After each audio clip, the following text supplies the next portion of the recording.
Gracias, Carely. Bueno, hoy contamos con la colega y amiga Gabriela Trupia. Gabriela es licenciada en biología. Nos conocimos hace unos cuantos años en trabajo en la Agencia Nacional de Promoción Científica y Tecnológica, cuando ella formó parte de la por entonces recién creada Unidad de Gestión Socioambiental. Posteriormente a Gaby la pusieron en el Ministerio, en la Subsecretaría de Planeamiento y Políticas, e incluso tenemos anécdotas con Gabriela porque en realidad ella se sonríe, pero la mandaron a controlarnos a los miembros de la Dirección Nacional de Programas y Proyectos Especiales, recién disuelta por entonces, con la creación del ministerio, y a los 20 días Gabriela y nosotros funcionábamos al unísono en una misma sintonía. Así que eso fue nuestro inicio en una relación duradera de muchos años. Actualmente ocupa la Subsecretaría de Vinculación y Transferencia de la Universidad Tecnológica Nacional, Facultad Regional Delta, y a su vez es asesora de la CIC, la Comisión de Investigaciones Científicas de la provincia de Buenos Aires. Así que seguramente ahí lo que plantean en el chat, esa pregunta también después Gabriela la va a poder saldar en su momento. Yo diría son 5:15, Gabriela, te escuchamos. Bueno, muchas gracias, Oscar. Muchas gracias a todo el espacio por seguir permitiéndome participar de estas clases que empezaron allá hace bastante y por las cuales pasaron muchas compañeros y compañeras, de los cuales después nos fuimos haciendo amigos y colegas y seguimos en contacto un poco para nutrirnos de lo que pensamos, de lo que nos tocaba reflexionar respecto a la ciencia, la tecnología, la innovación, relacionado siempre con el desarrollo. La verdad que para mí, yo siempre empiezo un poco diciendo que a mí, si bien estoy dando clases o bueno, colaborando con algunos talleres y materias y módulos en posgrados, en maestrías, en la maestría de Quilmes, de Ciencia, Tecnología y Sociedad, di varias clases en la maestría también de la UBA como invitada, y en otros posgrados. Yo siempre tengo que aclarar que no soy una académica de estos temas, no he investigado, no he construido conocimiento sobre estos temas, sino al revés. Lo que me ha pasado en la vida es, yo estudié biología porque soy podría decir, una admiradora, una enamorada de la ciencia, con la ciencia como dato, la ciencia como proceso, la ciencia como construcción de espíritu y pensamiento crítico.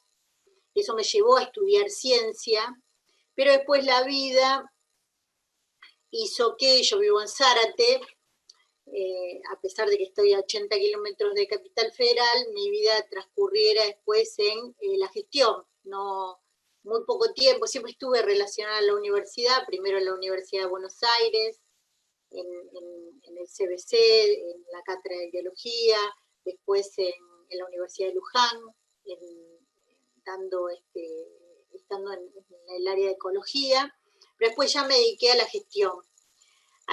Primero en el municipio de Zárate estuve muchos años y en temas ambientales, así empecé mi carrera, teniendo a mi cargo un área de política ambiental en el municipio. Creo que fui la segunda directora de ambiente que tuvo la provincia de Buenos Aires, en un municipio con muy complejo desde el punto de vista ambiental.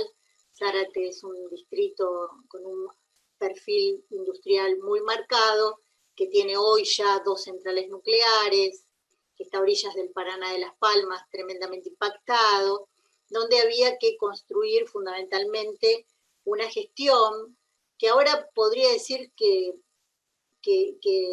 podría haber tomado el modelo de la gestión basada en la evidencia, que es lo que nos permite la ciencia, ¿no? Es tener evidencia para tomar decisiones desde el punto de vista político, y después de muchos años de estar en temas ambientales, me permitió entrar a la agencia, cuando la Agencia de Promoción Científica y Tecnológica, que en ese momento se llamaba así, en el 2006, 2005, 2006, crea la Unidad de Gestión Socioambiental a expensas del PMT3, se llamaba el Programa de Modernización Tecnológico 3, del BID, que exigía que los proyectos que financiaba la agencia por entonces, tanto en el FONTAR como en el FONCIT, tuvieran una mirada de la perspectiva ambiental.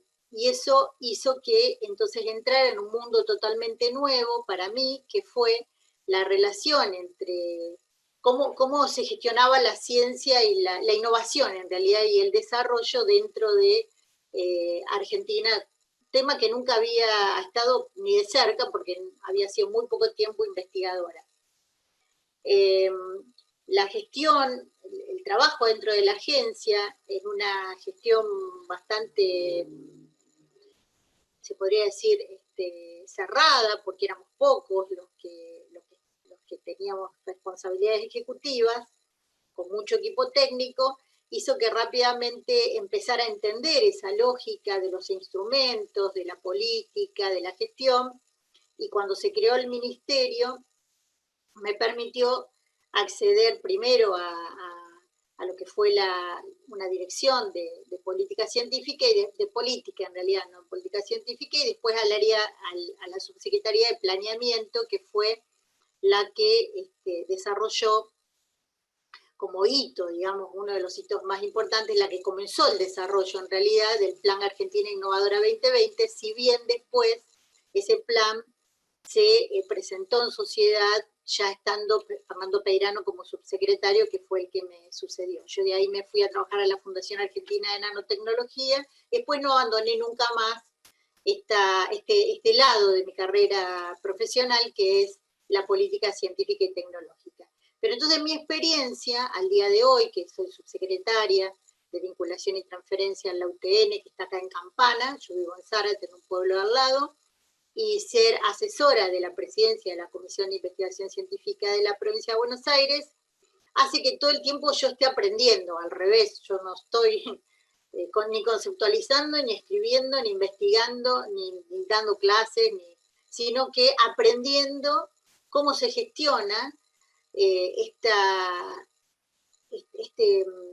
tema, digamos, este tema de lo que ahora son las políticas públicas, para que la ciencia y la tecnología sea un instrumento del desarrollo nacional. ¿Qué es eso lo que yo pienso particularmente de lo que es la política científica y tecnológica? Es una herramienta dentro de las políticas públicas que permite o que debería permitir que la ciencia y la tecnología, es decir, y sus actividades asociadas, que son la investigación, el desarrollo tecnológico, el desarrollo experimental, la comunicación científica, los servicios tecnológicos, la transferencia, todo eso son actividades científicas tecnológicas, estén al servicio del desarrollo, con mi pensamiento en particular, y es siguiendo la línea de Amílcar Herrera, es que ese desarrollo, esa política científica, digamos, esté explícitamente asociada a un desarrollo que sea totalmente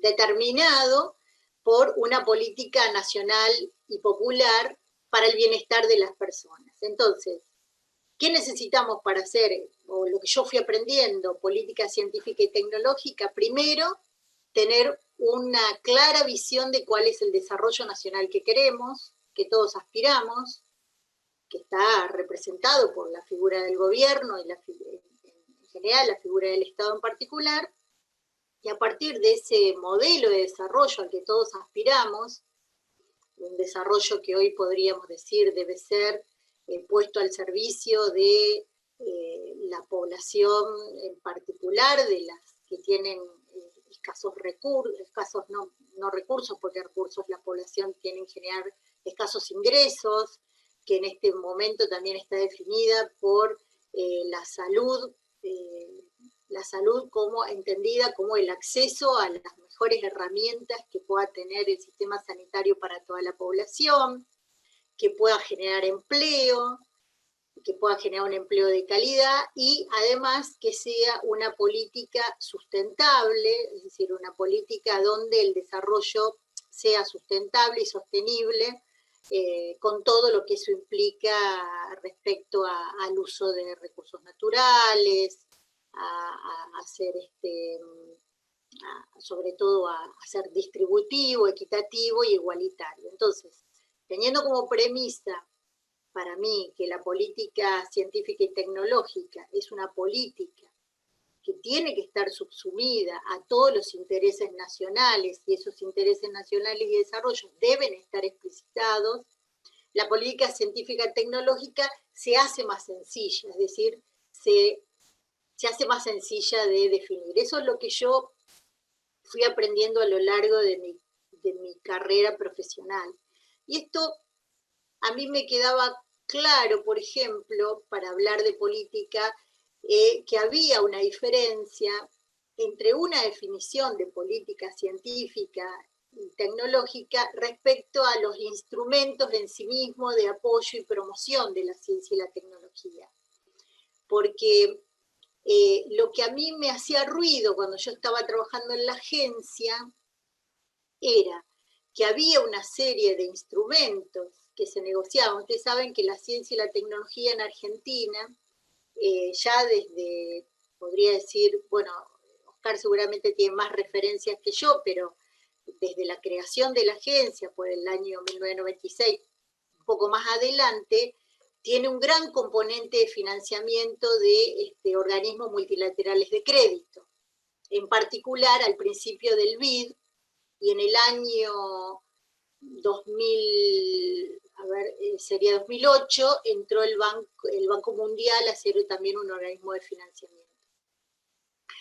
Yo lo que veía, lo que podía percibir, lo que me costaba entender, y para ahí me faltaban más datos, y lo cual llevó a más lecturas y más conversaciones y más discusiones con compañeros y compañeras, era cómo los instrumentos del FONTAR y del FONCID muchas veces estaban desacoplados de algunos, de lo que podía llamarse un plan o una intencionalidad política del gobierno o del Estado en ese momento.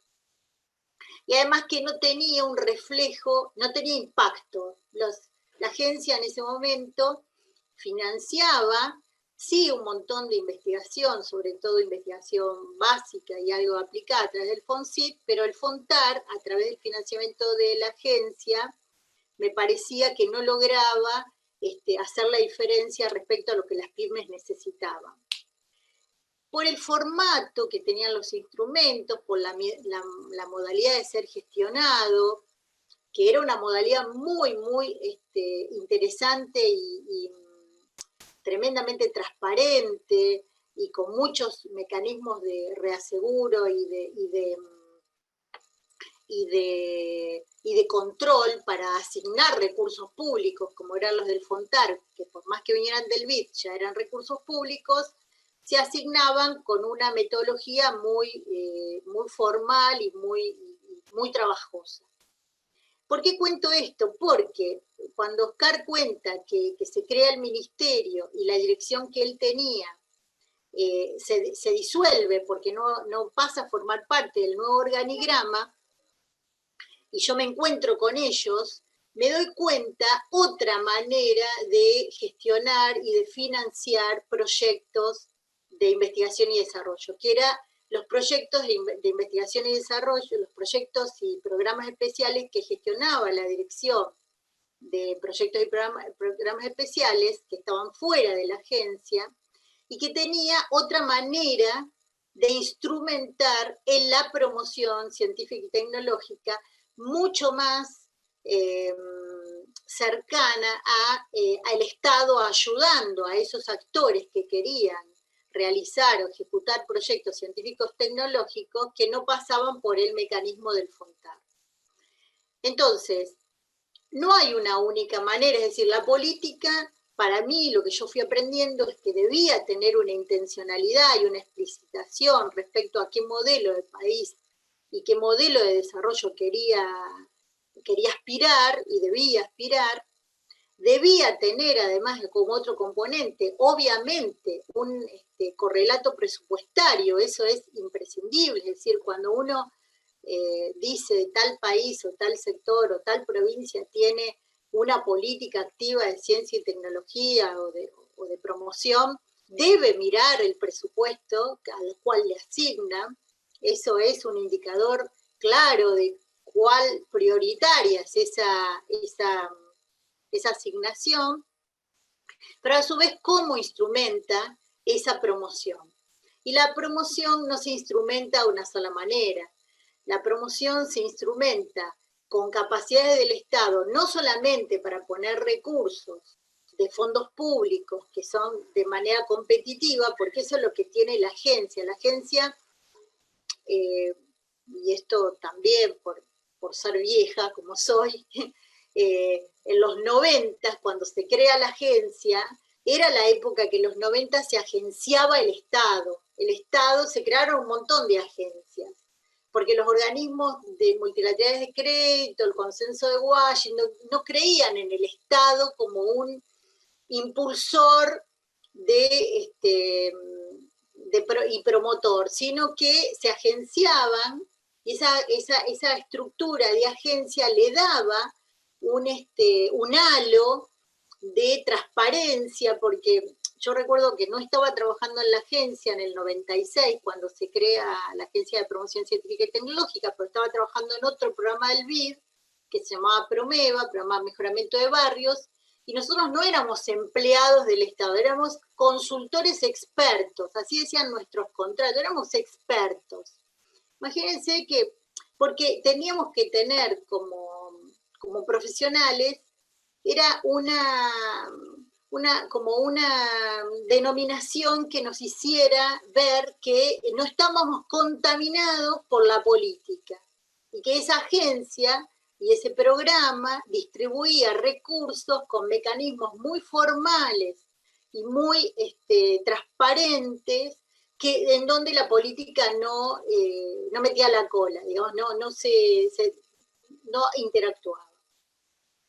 Eso que parecía tan aséptico, por supuesto después del 2003 cambió, porque esa manera tan aséptica de distribuir recursos meritocráticamente, es decir, solo por una serie de evaluaciones técnico-económicas que permitían que los mejores proyectos eran financiados, pero sin orden de prioridad y pertinencia, hacía que la distribución de los instrumentos promocionales, por lo menos de ciencia y tecnología, o eso es lo que yo veía, no tenían o no podían tener, no alcanzaban a tener un impacto en las políticas públicas o en las políticas o en los sectores en donde la ciencia y la tecnología debía tener un impacto.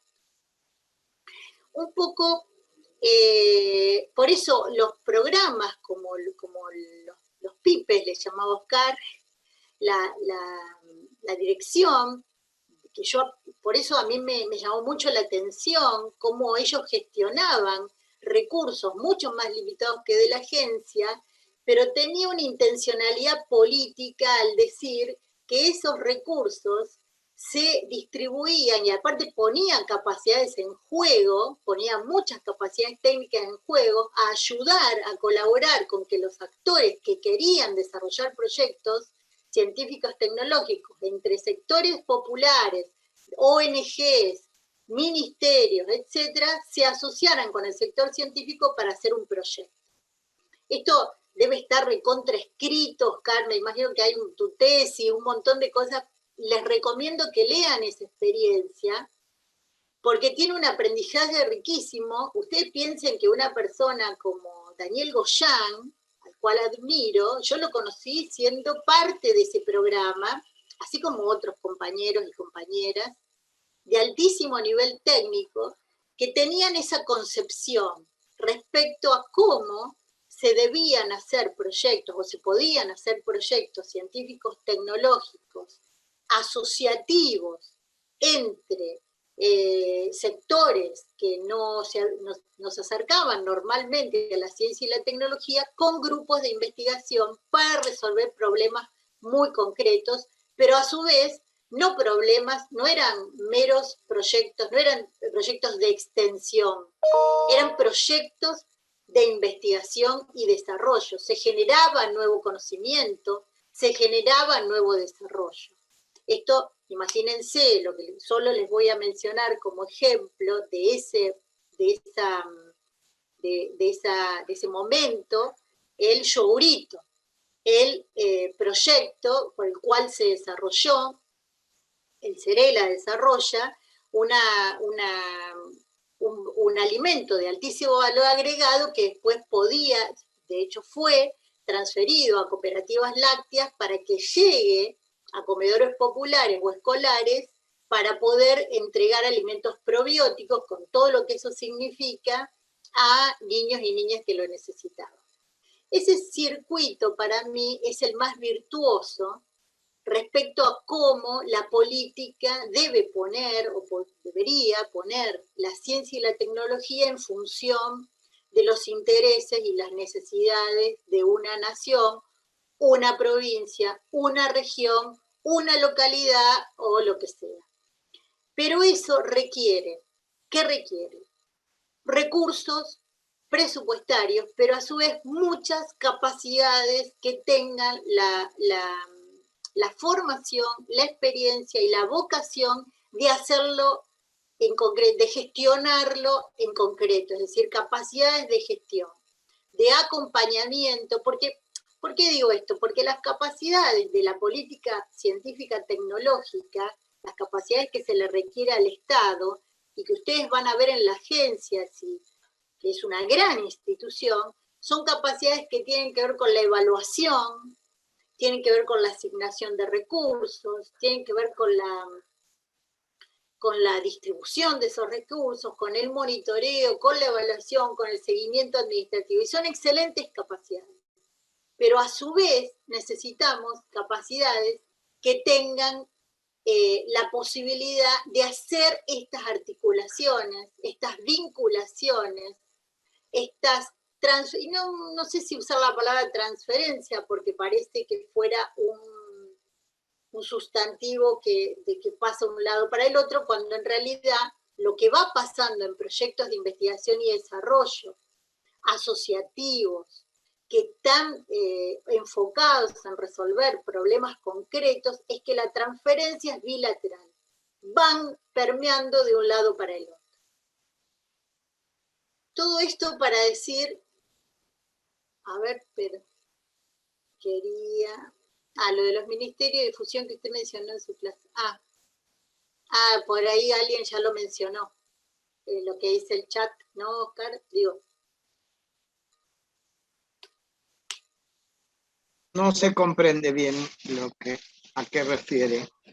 Usted, doctora, cuando mencionó a la investigadora española y habló de los instrumentos, señaló la importancia de la difusión también, como un instrumento para consolidar esos planes. Mónica, ¿me estás hablando a mí? Bueno, díganme Gabriela, nomás no soy doctora y no quiero hacer ninguna usurpación de título. Sí, la difusión es una actividad, para mí la difusión, la divulgación, la comunicación es una actividad también científica y tecnológica que tiene que ser puesta en valor y es parte de lo que, es parte de lo que debiera ser las políticas de promoción de la ciencia y la tecnología. Creo que es un instrumento más, decir, cuando uno analiza, o cuando yo por lo menos analizo un organismo científico-tecnológico o una política científica y tecnológica, veo todos los instrumentos que despliega en relación a promoción, a ejecución, a gestión, pero también a vinculación, transferencia, divulgación y comunicación. Todos estos instrumentos son los que hacen a la política en sí misma, me parece, ¿no? Es una opinión. Por eso les decía que, y el haber participado primero en la agencia, que es un órgano de promoción con estas características, muy estandarizado, muy protocolizado, muy formalizada la asignación de recursos públicos a través de mecanismos competitivos, donde la asignación era fundamentalmente por mérito de los proyectos, con un criterio de asignación muy, más que complejo, muy determinado, como es en el caso de los científicos o proyectos científicos, las publicaciones, etcétera, la relevancia del tema, pero sin tanta peso en ese momento de la pertinencia de lo que se estaba investigando o de la pertinencia de sus aplicaciones, me llevó a preguntarme si había otra manera, y esa otra manera la encontré después, ya transitando en el ministerio, y cuando se empezaron a desarrollar otra serie de instrumentos promocionales que tuvieron que ver más con el estilo de desarrollo que el país estaba necesitando, y ahí aparecen, si ustedes ven, los instrumentos promocionales que la agencia, que tiene una historia y tienen una trayectoria, aparecen a partir del año 2008, 2009, que son los fondos sectoriales. Los fondos sectoriales son un instrumento que vienen a contrarrestar el peso que tenían los instrumentos previos de financiamiento de la ciencia y la tecnología, que eran instrumentos de tipo, es decir, instrumentos que financiaban proyectos con el orden de mérito que le correspondía respecto a una grilla de evaluación. Cuando aparecen los fondos sectoriales, se invierte el proceso de asignación de recursos, debiendo primero identificar qué líneas son a las cuales se le van a asignar fondos, qué temas dentro de esas líneas, con qué actores, de qué manera, y después hacer el concurso público para poder desarrollar los proyectos. Los fondos sectoriales, como instrumento de promoción de políticas públicas de la investigación y desarrollo, fueron tomados del modelo brasilero, pero que tenían una diferencia sustantiva, que es que en Brasil los fondos sectoriales, en los fondos sectoriales para el desarrollo de proyectos de alta envergadura, los que ponen recursos públicos son los ministerios respectivos sectoriales. Es decir, por ejemplo, si son proyectos de petróleo, de energía, pone la Secretaría del Ministerio de Energía y el Ministerio de Ciencia y Tecnología. Lo mismo de agro, lo mismo de energía, lo mismo de salud. Un tema que nunca se pudo resolver en nuestro país, donde a través de, en esa primera etapa de los fondos sectoriales, sí se convenían temáticas que fueran relevantes para el ministerio de ese momento, pero no que pusieran los recursos pertinentes 50 y 50 como pretendía el Ministerio de Ciencia y Tecnología. Lo cual no quiere decir que la política científica y tecnológica de este país sea exclusivamente la política promocional, estoy hablando del Ministerio de Ciencia y Tecnología. Ustedes saben que la función de ciencia y tecnología, de investigación y desarrollo, está un poco distribuida a lo largo de muchos ministerios. Está el INTA, el Ministerio de Agricultura, de Agro, el INTI en el desarrollo productivo, está el ANLIS en salud, y ustedes vieron el despliegue científico-tecnológico que ha tenido durante la pandemia. Es decir, hay muchas funciones. La función I+D está distribuida a lo largo de muchos ministerios, de manera que la política científica y tecnológica la tiene como responsabilidad y competencia el MinCit, pero en realidad como tarea de ejecución la tienen otros ministerios. incluyendo educación. Que alguien preguntaba la articulación necesaria entre educación y ciencia y tecnología. Por supuesto que para mí es indiscutible que tiene que haber una sinergia y una comunión entre la política educativa y la política de ciencia y tecnología, así como otras.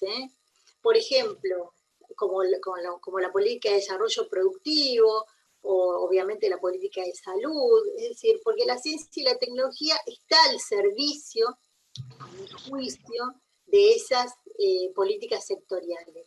En el caso de educación, en forma instrumental, vi que hubo una serie de articulaciones importantes en la época que yo tuve la posibilidad de participar en el ministerio, como fue la creación de carreras de posgrado, como el posgrado de gestores tecnológicos, que fue una articulación con el Ministerio de Educación, también las becas del Bicentenario, la formación, el impulso a carreras científico-tecnológicas, el impulso a las ingenierías, todas actividades que fueron propiciadas también por ambos ministerios. Hubo otros programas mucho más que tenían otra escala, pero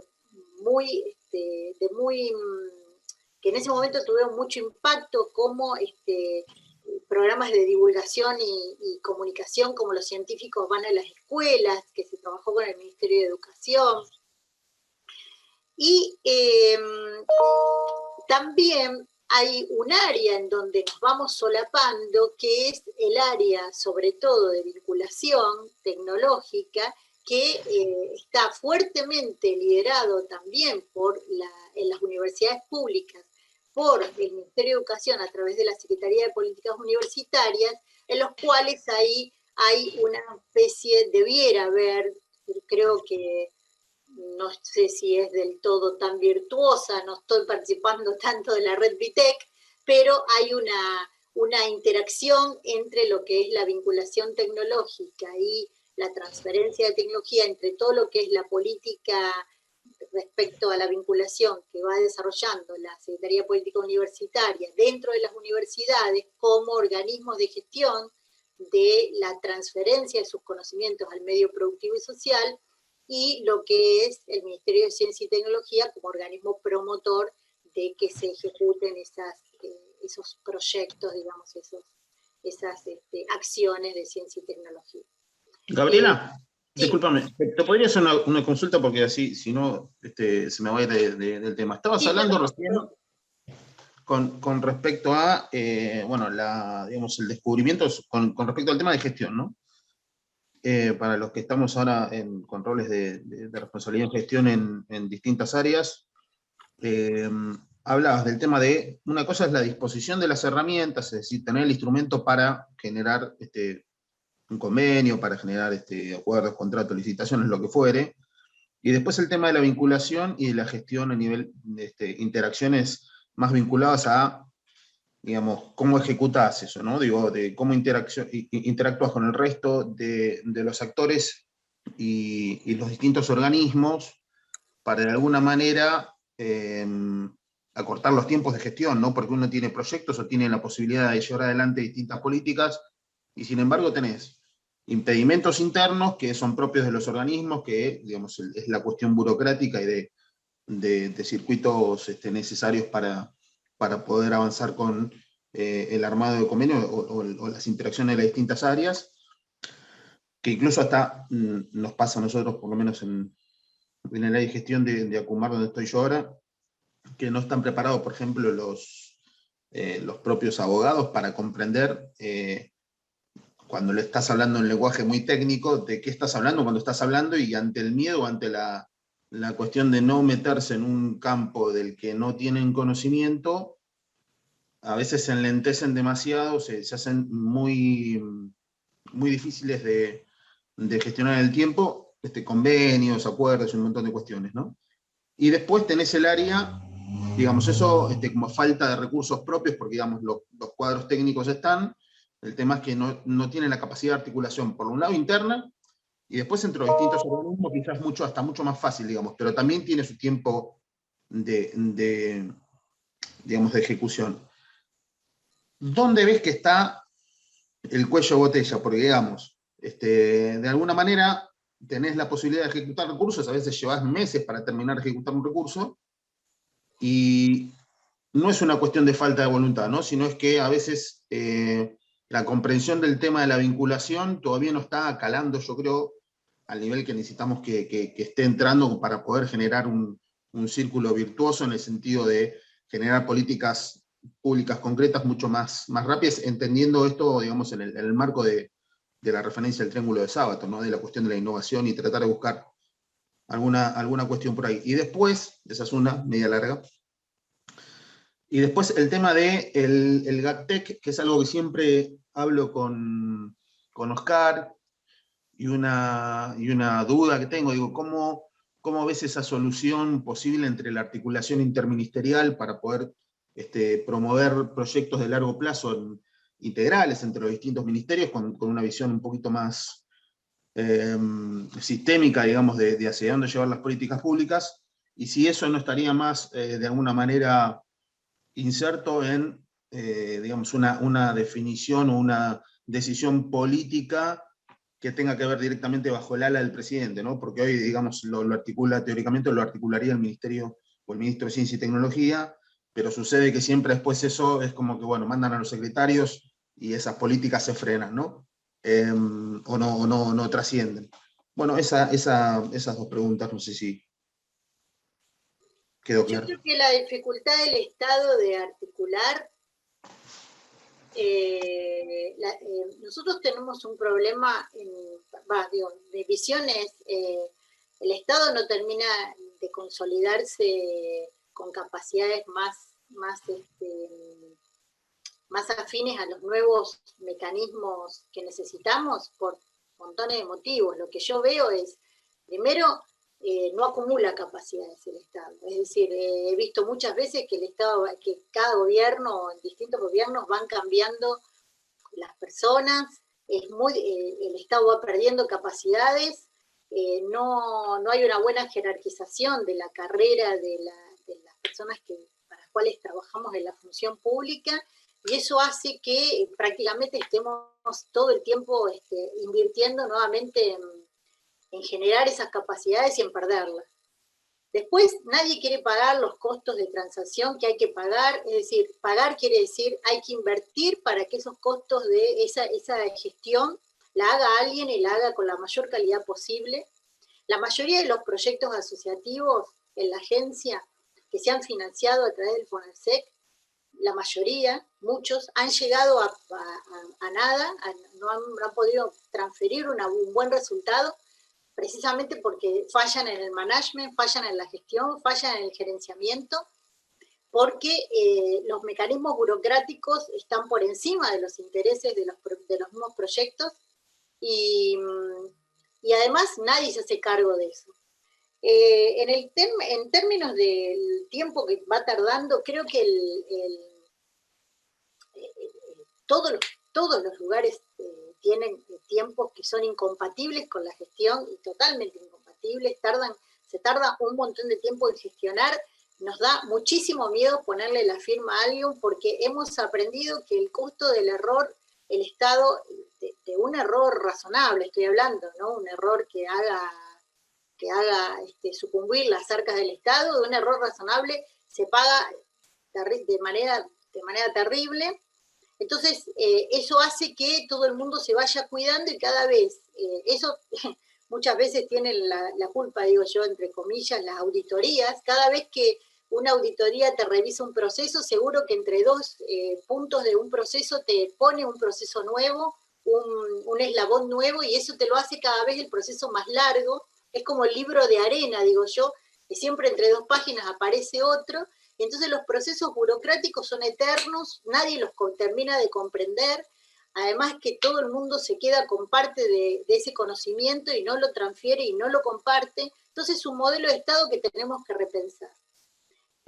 Cuando se asumen en general todos asumimos las nuevas responsabilidades en el Estado con mucho entusiasmo y con mucha voluntad, como decís vos, con mucho empuje y muchas ganas, y resulta que nos encontramos con paredes, nos equivocamos en el diagnóstico, no supimos verlo, y entonces empezamos a remar en un mar de dulce de leche donde no podemos gestionar las cosas. Eso me parece que tiene que reverse desde la misma concepción del Estado, de cómo las personas tienen que quedarse, acumular capital intelectual y social dentro del Estado. El Estado tiene que tener las mejores capacidades posibles, tenemos que propender a que nuestros profesionales, ahora estaba viendo que hay una intención del CONICET de que haya una promoción de profesionales altamente calificados que entren al Estado. Eso es fundamental.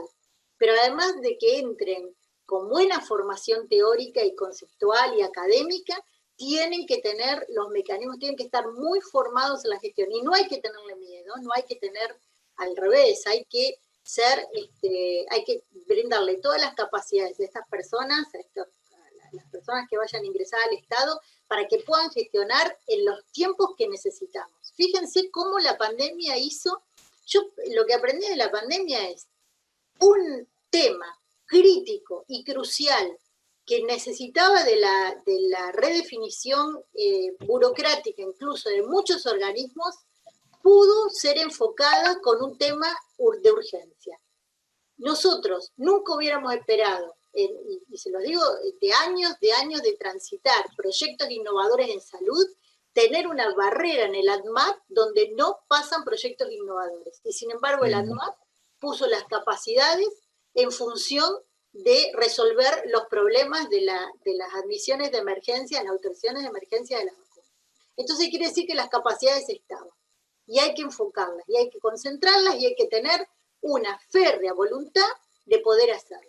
Y eso tiene que ver con la articulación también.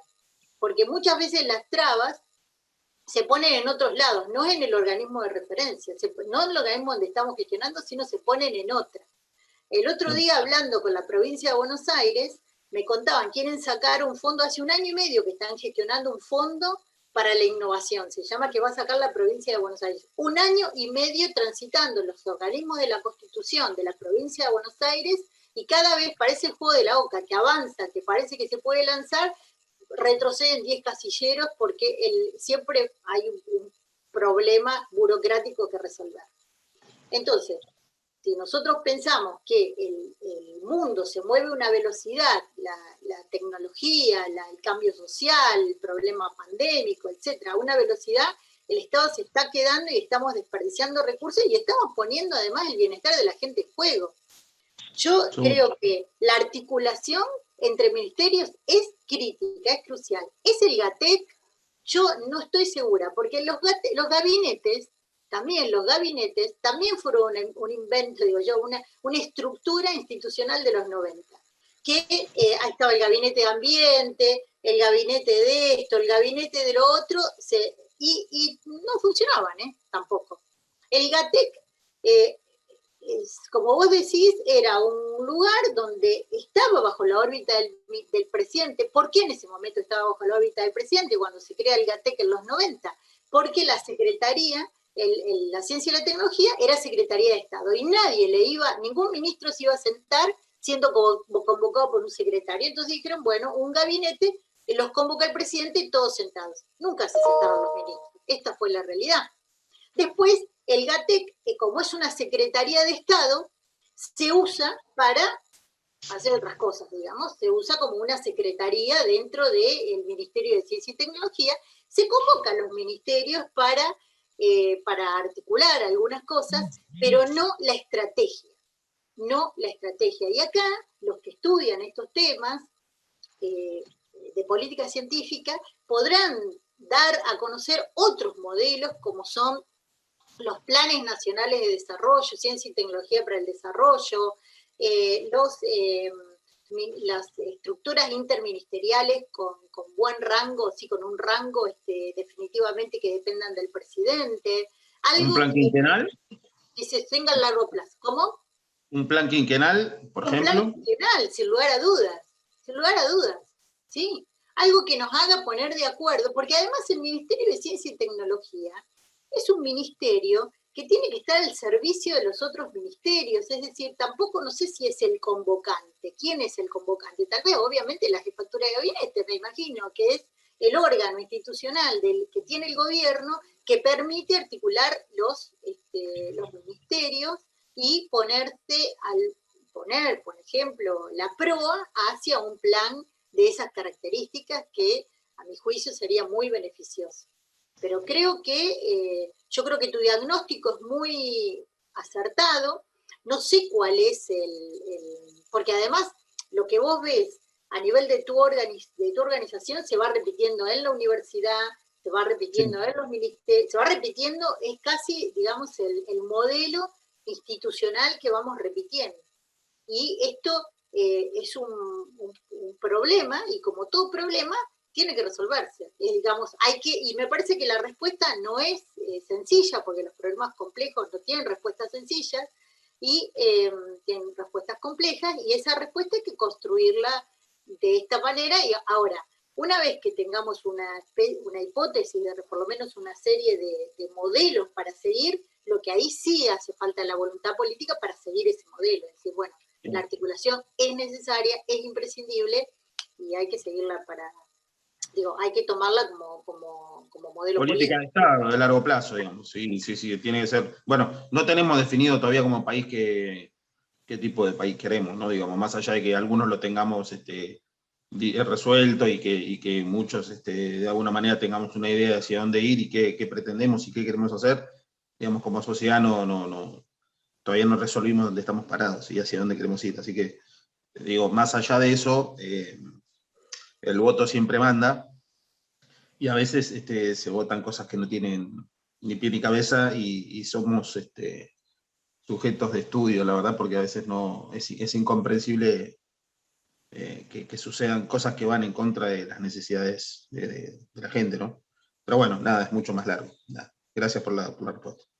Sí, no sé si te pude contestar, pero digo, a mí lo que me parece es que todavía nos falta recorrer una madurez, nos falta madurar respecto a qué tipo a ponernos de acuerdo con el tipo de desarrollo que queremos. Creo que es verdad lo que vos decís, muchos lo tenemos claro, creemos que hacia dónde hay que ir, pero eso hay que hacerlo muy explícito, hay que enfocar la prueba para ahí, y hay que seguirlo. Yo estaba leyendo hoy, quería saber qué había pasado con la ley de compra nacional, porque si hay algún instrumento que es interesantísimo para la promoción de desarrollos tecnológicos, es las compras del Estado.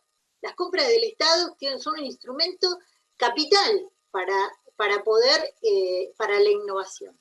Porque yo recuerdo cuando salió la ley, y conozco a la persona, un abogado que estuvo en el área trabajando, y la cantidad de vericuetos que tenía esa ley para poder ser implementada, la cantidad de grietas que tenía la ley para poder no ser implementada, es decir, para justificar que las compras que hacía el Estado no fueran priorizadas tal como manda la ley nacional respecto a las obras públicas o los componentes tecnológicos, o cuando se compraba afuera que hubiera componentes tecnológicas, y no pude encontrar, porque también no me tomé mucho tiempo, cuál era el estado de situación y cómo lo están evaluando, porque me parece que ahí es donde en estos otros instrumentos donde vamos a encontrar los inputs necesarios para promover la ciencia y la tecnología en función de lo que queremos, de lo que necesita nuestro país, nuestras regiones y nuestros municipios, porque una cosa que acá pasa, por lo menos vi una compañera, creo que hablaba de las provincias, no sé quién era, si alguien tiene experiencia en el trabajo con las provincias, en temas de investigación y desarrollo, ciencia y tecnología. Pues lo vi en el chat, pero supongo que se me fue. Bueno, también está que las provincias, yo una vez hice un análisis, hará unos 4 años, todas las constituciones provinciales, cuando fueron reformadas, incluyeron el tema, por supuesto, de educación, pero también de ciencia y tecnología, dentro de algunas prerrogativas de los gobiernos provinciales respecto al rol de la ciencia y la tecnología para el desarrollo provincial. Bueno, entonces, ¿qué? Yo hablaba, tuvimos una reunión en COFECIT y yo se lo decía a los referentes provinciales. Está en la constitución de sus provincias, tienen que darle lugar, porque ya no está en cualquier lado, ya no es una expresión de deseo de un gobernador, está en el reflejo de la mayor norma que regula la vida de la provincia. Está, y lo tenía identificado todos los artículos, los fuimos repasando, entonces tampoco tenemos que darnos por vencidos de que escribimos una cosa y después la ignoramos completamente. Si está en la Constitución de cada una de las provincias tienen que desarrollar herramientas legislativas, ejecutivas, para hacer valer ese derecho, esa responsabilidad, esa obligación constitucional. Pero, ¿qué pasa? En muchos casos, me acuerdo cuando el COFECIT empezó los primeros años, cuando se pedía a las provincias que mandaran representantes para discutir, el COFECIT es un órgano que debería discutir política científica, así lo dice su mandato, como, sí, dentro de sus competencias. Sin embargo, ¿quién venía? Venía, por ejemplo, una representante del INTA que vivía en tal provincia, que era lo más cercano que tenían en ciencia y tecnología, y que lo mandaban de representante a la mesa del COFECIT. Después, con el tiempo, las provincias fueron teniendo sus propias estructuras.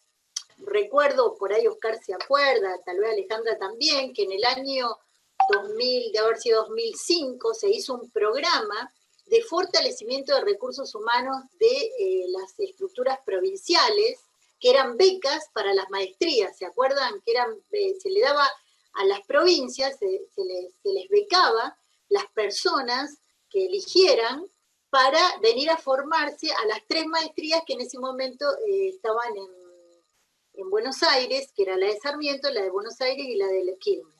Y vinieron muchas personas, y cuando hicimos la evaluación del programa, recuerdo que ese programa se habrá evaluado en el 2011, y nos dimos cuenta que habíamos fracasado. Las personas que habían venido a estudiar a Buenos Aires, como era presencial, se quedaron en Buenos Aires y no volvían a sus provincias. Y otra cosa que pasó fue que cuando algunas se formaban, no estaban trabajando todavía en la provincia, pero cuando se volvían, decían que estaban sobrecalificadas para lo que se necesitaba. Era una cosa de locos lo que pasó con ese programa, porque no tenía lógica lo que estábamos haciendo. Es decir, ahí le habíamos errado también en el diagnóstico. Yo no había estado, yo estuve en la etapa de la evaluación, pero evidentemente se necesitaba otra cosa. No se le permitió a las provincias decir qué se necesitaba para desarrollar una política científica y tecnológica regional y territorial. ¿Qué verdaderamente se necesitaba? Ahora estoy muy contenta porque dentro del plan Argentina Innovadora que está empezando que está desarrollando ya el nuevo ministerio, está haciendo las agendas territoriales, agendas provinciales, no me acuerdo cómo se llaman, pero está trabajando con las provincias, preguntándole a ellos cómo desarrollar capacidades y articulaciones y vinculaciones en el territorio. ¿Es lo de Hurtado eso, Gabriela? Sí. Bien. Están ahora en este momento, vieron que empezaron, el año pasado circuló el documento del nuevo plan, un documento conceptual muy interesante, donde plantea el esquema de lo que va a guiar la planificación a partir del año pasado, y después también sé que están haciendo agendas provinciales o regionales. La verdad que no volví a hablar con ellos, vi una nota de prensa. Pero me parece que eso es importantísimo, porque otro problema que tiene la política científica, o por lo menos para mí ha tenido en estos años, es que ha sido muy centralizada desde Buenos Aires, desde el Ministerio Nacional. Ustedes vieron que la distribución de investigadores, investigadoras y proyectos de inversión es en la Pampa Húmeda. Si vieron cómo están distribuidos los recursos que se asignan dentro del Estado Nacional, por ejemplo de la agencia, van a ver que están altamente concentrados en Buenos Aires, particularmente en toda la zona de Capital Federal y Gran Buenos Aires, Santa Fe y Córdoba. Ahí están concentrados todos los recursos. Todo lo demás tiene una distribución, incluso, bueno, investigadores e investigadoras del CONICET. Eso da cuenta que, bueno, es donde más, mayor PBI, mayor cantidad de gente, etc. Pero también el Estado puede tomar la decisión de hacer una política para balancear esa estructura y distribuir más los recursos y generar nuevos polos. Eso también es muy discutible, pero muy discutible, quiero decir, hay teorías de un lado y del otro, si poniendo el recurso finalmente se va a poder hacer polos de desarrollo en lugares de provincias, pero bueno, es algo, son decisiones que también tienen que tomar las provincias en conjunto con el Estado Nacional. Voy a ver el chat, permiso. A ver.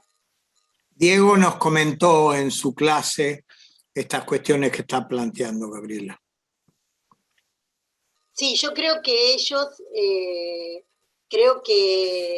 por lo menos la intención, y sé que están haciendo una metodología para trabajar con las provincias, y que el trabajo va a ser muy participativo respecto a la nueva planificación, y con una convocatoria, bueno, que la pandemia también, bueno, ahora es todo virtual, pero me parece que es interesante lo que están proponiendo como metodología de trabajo para la planificación. Para y aprovechamos con Ale para plantearles a los colegas que están cursando este diplomado, para que cada uno de nosotros nos pongamos en ese lugar y pensemos, porque ustedes bien, y algunos de ustedes conozco que están en temas de gestión específico en algunas de las instituciones importantes. Entonces, ¿qué harían ustedes?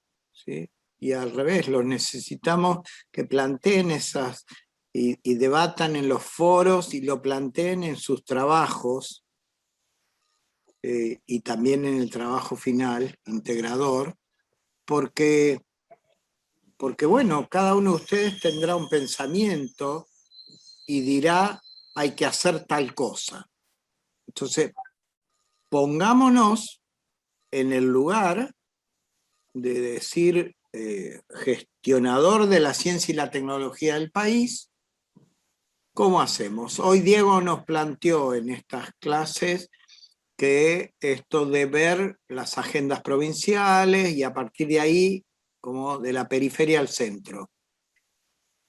Es una manera, y creemos que es un avance, como bien dice Gaby, en relación a lo que existía antes, cuando para el Plan 2020 se habían hecho más de 1.200 reuniones, sin embargo casi todas aglutinadas centralizadamente en Buenos Aires, Córdoba y Santa Fe.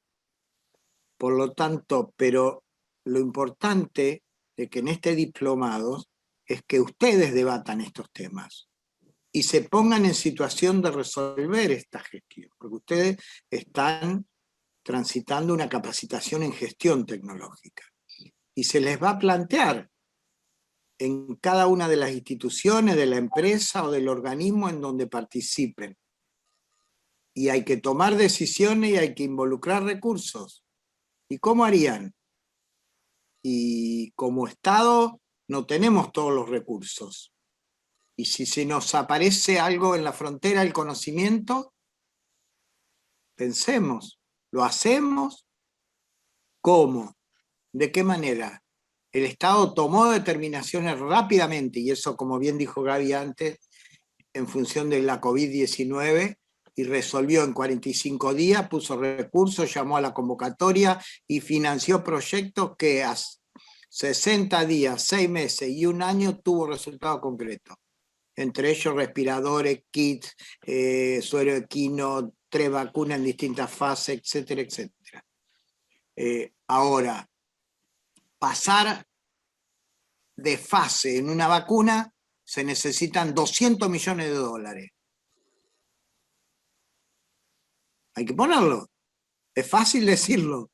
Somos gestores, pero tenemos que manejarlo con la realidad y siempre contextualizando, que es lo que nos planteaba Gabriela. Y en ese marco vamos a poder tomar mejores decisiones de gestión como gestores y gestoras. Perdón, Gaby, pero aproveché lo que vos planteabas para con Alejandra, lo charlamos mucho, estos temas de cómo queremos involucrar a los y las estudiantes en estas temáticas para que se posicionen en situación de tener que tomar esas decisiones de gestión. Sí, adelante, Gaby. Sí, yo la verdad que creo que la formación en gestión, es riquísima en tanto y en cuanto piensen en este registro que dice Oscar, que es la práctica, ¿no? Porque a veces es difícil transferir la experiencia en la gestión, porque uno después es muy contextual y es muy específica a lo que le tocó vivir, y además cuando uno termina esa gestión o está muy adelante, por supuesto yo siempre digo lo mismo, ahora tomaría otras decisiones allá cuando en el 88 entré en la Municipalidad de Zárate, ¿no? Pero bueno, fueron las decisiones que pude tomar en ese momento y que me permitieron aprender un montón. Sí hay algo que aprendí, que me parece que es importante en toda gestión, que es tener un pensamiento, o por una visión, digo, no un pensamiento, una perspectiva siempre sistémica. Lo que me parece importante, eso me lo dio el haber estudiado biología, el haber entender que todo está relacionado con todo, digamos, que todo se mueve sistémicamente, que no somos comportamientos estancos en las políticas públicas, no, eso no puede pasar, eso hay que romperlo y hay que bregar porque eso pase, incluso en los otros instituciones que nos toca trabajar. A mí en la misma universidad me pasa. La universidad donde yo trabajo, que es la UTN, tiene como comportamientos todavía muy subdivididos en lo que es académica, investigación y vinculación. Como que ahora estamos por tenemos que reacreditar la carrera de Ingeniería Química, y en una reunión de profesores dice, bueno, nosotros nos tenemos que preocupar por la planificación, la bibliografía, lo de la investigación y vinculación, bueno, que se ocupen las secretarias, no tienen la visión global de qué es la universidad. A mí hasta a veces me da ganas de que los mismos profesores y profesoras transiten algún posgrado respecto a qué significa la gestión universitaria en su conjunto, porque parece que la UTN tiene una particularidad, que es que el 80% de sus profesores y sus profesoras vienen de fábrica, trabajan en otro lado, vienen a dar su clase, no tenemos casi dedicación exclusiva, van a dar su clase después de haber estado en sus trabajos y no están involucrados en la gestión universitaria y no terminan de entender por qué es importante la investigación, qué significa la transferencia, qué significa generar conocimiento. La formación en ingeniería es muy buena precisamente porque los profesionales que dictan esa escuela de ingeniería están muy formados en la práctica, son personas de empresas. Pero eso hace que no puedan vislumbrar la universidad en su conjunto como sistema, que no es que estamos, bueno, nosotros llenamos los formularios de investigación y nosotros llenamos los formularios de extensión y el otro llena los formularios de académica. Y después juntamos todo en una carpeta y lo presentamos a la CONEAU. Eso no es el espíritu de tener una evaluación integral de la institución. Entonces, me parece que en todas las instituciones pasa un poco lo mismo también. El hecho de que, como decía el compañero, por ahí los abogados no entiendan, está bien, no entienden porque capaz que no deberían entender, pero porque además no queremos que manejen otras disciplinas más que queremos que sean buenos abogados, pero ahí la interdisciplina, la multidisciplina, la transdisciplina, no quiero usar ninguna palabra que no manejo, porque no sé cómo es, pero creo que es el equipo es el que resuelve la cuestión. Los equipos interdisciplinarios donde cada uno sea lo mejor posible en su gestión, digamos. Ahora. Gabriela, una sola pregunta. En cuanto a sistema de innovación, digamos, así es casi imposible, entendiendo del lugar donde estamos y con la problemática que tenemos, es, digamos, pensar un sistema nacional de innovación es utopía, ¿no? En términos de realidad efectiva, en términos de realización en el corto plazo. Ahora, los que lo hicieron, y todos los que lo hicieron, digamos, más allá de una cuestión cultural que es distinta a la nuestra, que hay una cuestión de unidad de pensamiento en algunas cuestiones políticas y sociales muy claras, ¿qué horizonte cercano tenemos como ejemplo nosotros hacia el que transitar como para poder definir qué pasos podemos realizar con lo que tenemos hoy, con la falta de articulación, con esa incapacidad de innovar de manera abierta, como decís vos, que cada uno tiene su quintita y su sector, y después se construye la foto de la foto y nunca se construye la película? ¿Cómo saldamos esto? Digamos, ¿qué paso es?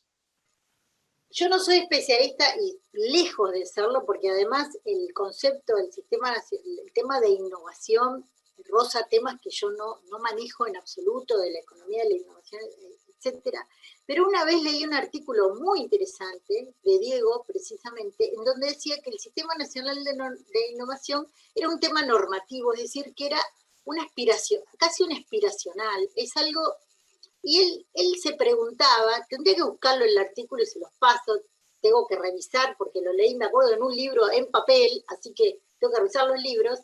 Él decía que, y si realmente no ese es el modelo que tenemos que seguir, si no es llegar a un sistema nacional de innovación, sino a otro tipo de modelo más local que tenga que ver con la articulación, por supuesto, a la vinculación como tomó en su momento Sábato Botana, de la fuerte articulación entre el Estado, el sistema científico-tecnológico, porque después lo fuimos transformando y dijimos pero es el Estado, el sistema donde están las capacidades tecnológicas y el sector productivo, y si eso nos enmarca en un horizonte y nos dejamos de hablar del Sistema Nacional de Innovación. Me estoy metiendo en un quilombo porque no sé nada, pero digo, siempre me dejó ese texto, me dejó como pensando cuántas cosas tenemos como aspiracionales y normativas en términos de, bueno, vamos para esto,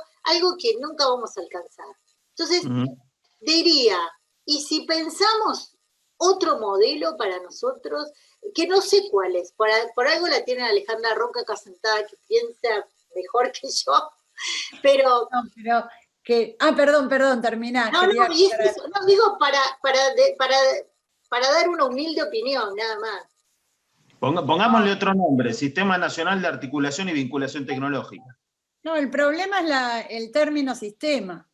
El problema es sí.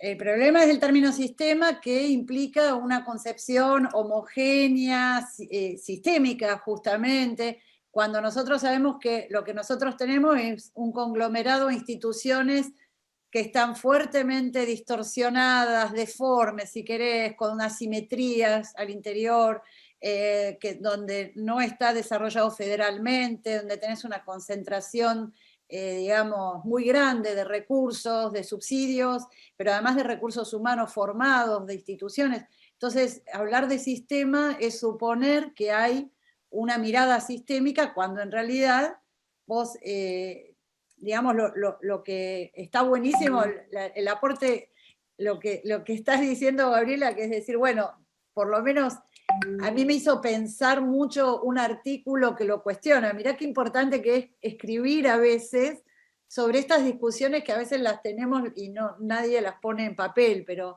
es muy importante, porque lo que te provoca y genera como una distorsión es que vos creás a lo mejor una agencia copiada, porque en general, digamos, nuestros enclaves científicos van como siguiendo un patrón europeizante de los grandes centros hegemónicos y copiamos con muy buena voluntad, digamos, no está mal. Es lo primero que se nos ocurre. El Estado moderno argentino también copió al Estado francés, bueno, en fin.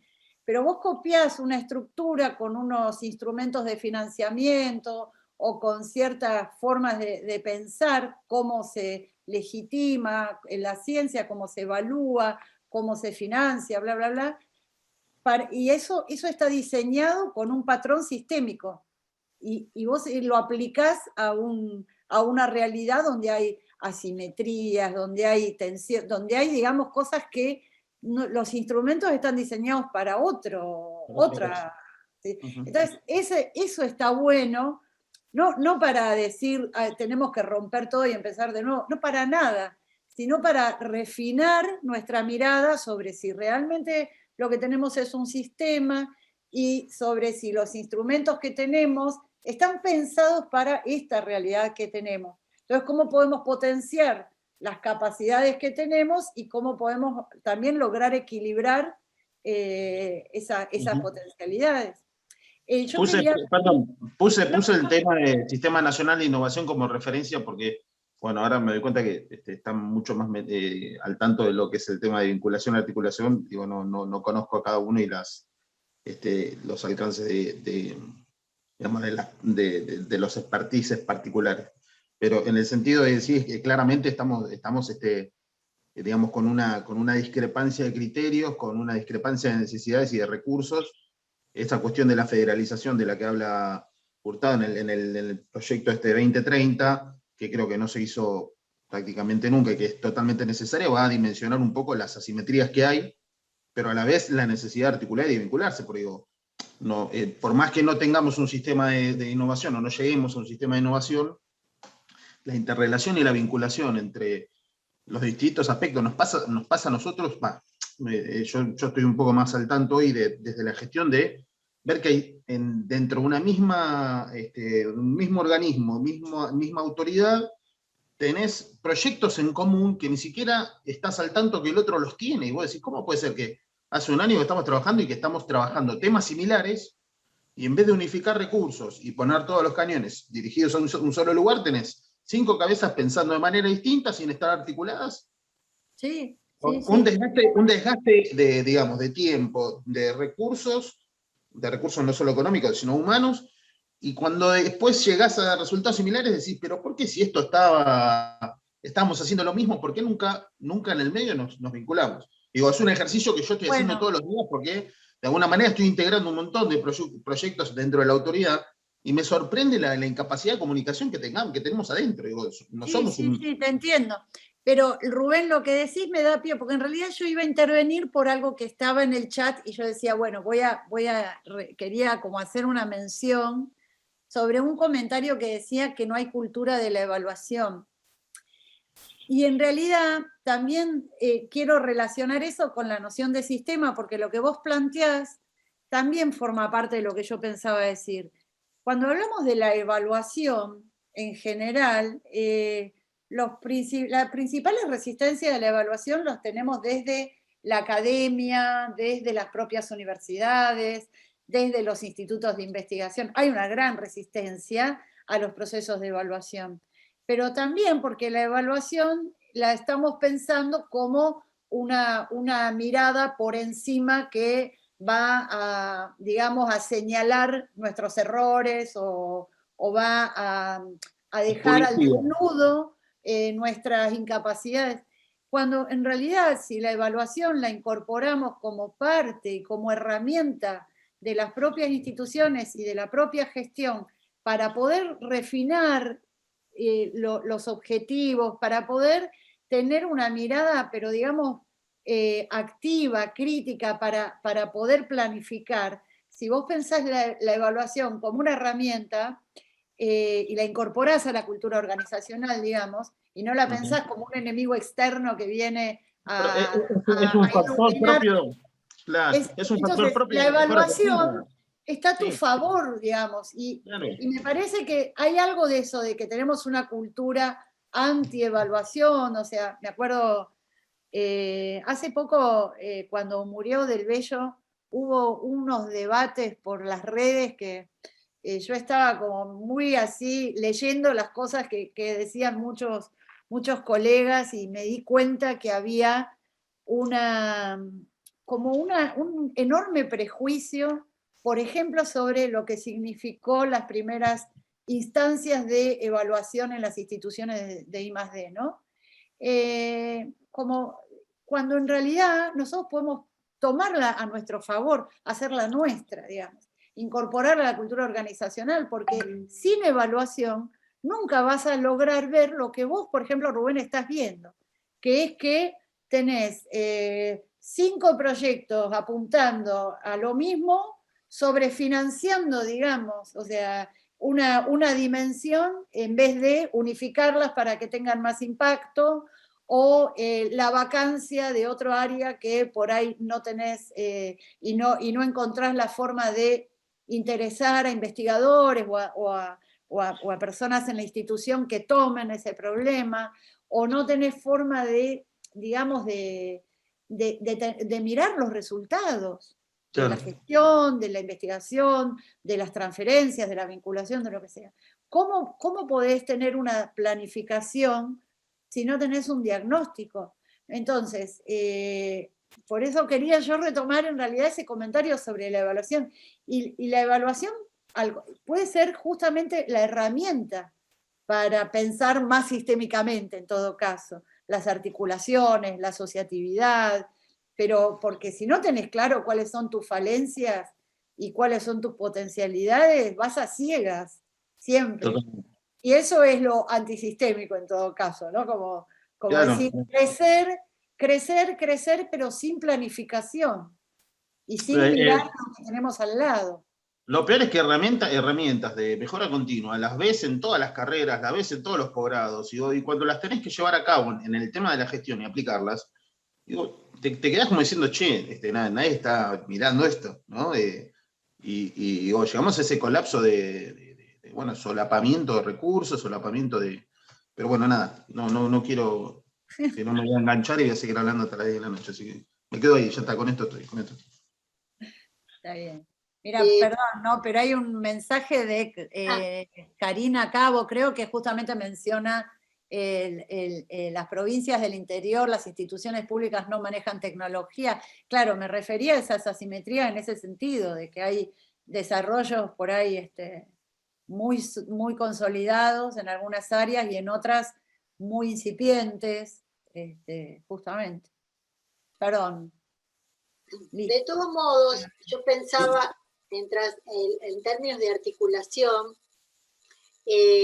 pensaba, a mí me ha tocado ir algunas veces a evaluaciones de PTS, la última antes de la pandemia, fui a San Juan, y a mí me llamó mucho la atención, y eso me hace pensar que el territorio manda muchas veces, tiene un mandato y es más fácil incluso en una ciudad, en una localidad, en una región como era San Juan, con una universidad estupenda, que tenía unas capacidades, por ejemplo, en ingeniería eléctrica y electrónica que yo no había visto en ningún lado, con profesionales, grupos de investigación, que venían articulando con el sistema médico y haciendo cosas de biomedicina. Lo mismo me tocó ir a evaluar en Entre Ríos con bioingeniería, es decir, y ahí me di cuenta que hay más cosas de las que nosotros estamos viendo muchas veces, y que lo hace el territorio, lo moviliza.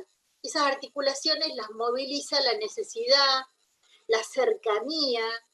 Por eso es tan importante retomar algunas cosas que yo las voy a decir así rápidamente otra vez, no es mi métier, como los clústeres, los parques, los lugares donde hay cercanía física entre el sector científico-tecnológico y el sector productivo.